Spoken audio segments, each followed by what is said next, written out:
Major League Soccer have published their entire calendar for the 2020 upcoming season. An exciting time, of course. Let's get straight into looking at some of the early matchups on round one weekend.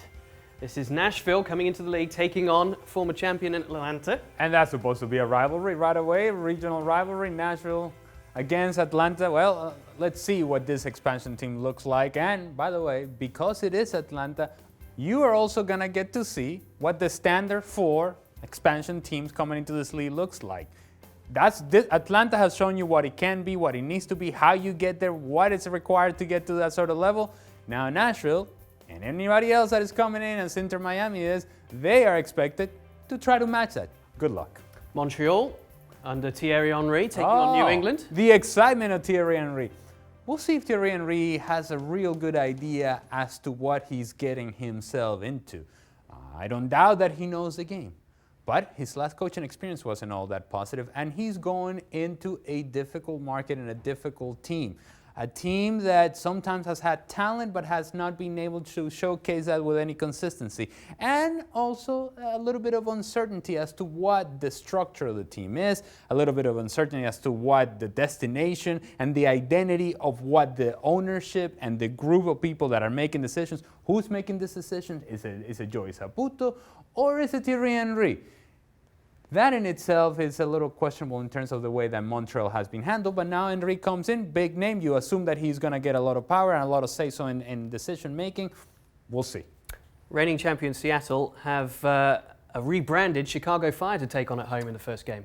Right, so the rebranding doesn't quite pay dividends playing in Seattle. And so for Seattle, what's important for them is that we have seen over the last few seasons that maybe slow starters. That wasn't quite the case this past year, in which they actually started off well. They had a little bit of a dip in the middle of the season, and then they caught fire towards the end and eventually ended up as MLS Cup champions. There'll be a lot of excitement about Seattle, and it's going to be a great environment because I'm sure the rafters are going to come down, and the pennants and the flags and the thing. Celebration, here are the rings. You guys are the greatest. Fantastic. Defending Cup champion. That's always a great feeling as a player. David Beckham's Inter Miami start in Los Angeles at LAFC. Yeah, so good luck. Because if I'm going to pick a favorite as to who's going to win MLS Cup, that would be LAFC. They seem to be the ones that are fully put together to be that team. They came up short this past year against Seattle at home. That would be disappointing for them. But they set a different standard altogether in the Western Conference. And so you look at LAFC, they are trying to win MLS Cup. When you think about Inter Miami, they're just trying to get a coach at this point. And so sorting out what the players are going to look like, what an expansion team is going to look like, where they're going to play now in Lockhart Stadium, where they opened, by the way, in March 14th against the LA Galaxy. There's a connection there because of David Beckham. Oh, it's all magical how MLS puts this together. Yes, and so now the Galaxy go there and play. A lot of storylines surrounding Inter Miami, but I think the most important storyline about them is how do they look like on the field? And as of right now, we're not quite sure what they're going to be. There's a lot of names and a lot of things and a lot of speculation, but not a lot of decisions and not a lot of action. And so it'll be important to see come March 1st against LAFC away from home what Inter Miami looks like and who the coach of this team is. Okay, so you've got LAFC going all the way. Who else has made some good moves in this off-season so far? But it's getting to the point now in MLS where it's the same people. It's Atlanta United that you have to look from the Eastern Conference.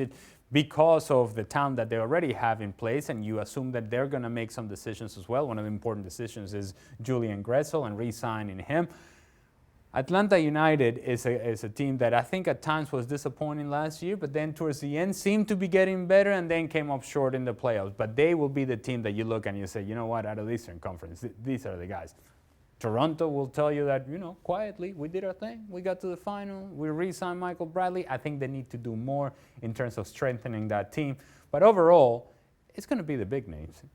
Don't expect Nashville and Inter Miami to take a leap because I don't quite see them being as well prepared and as well structured as Atlanta was coming into the league. I'm not sure that they're making the same sort of splash. They may make the splash off the field.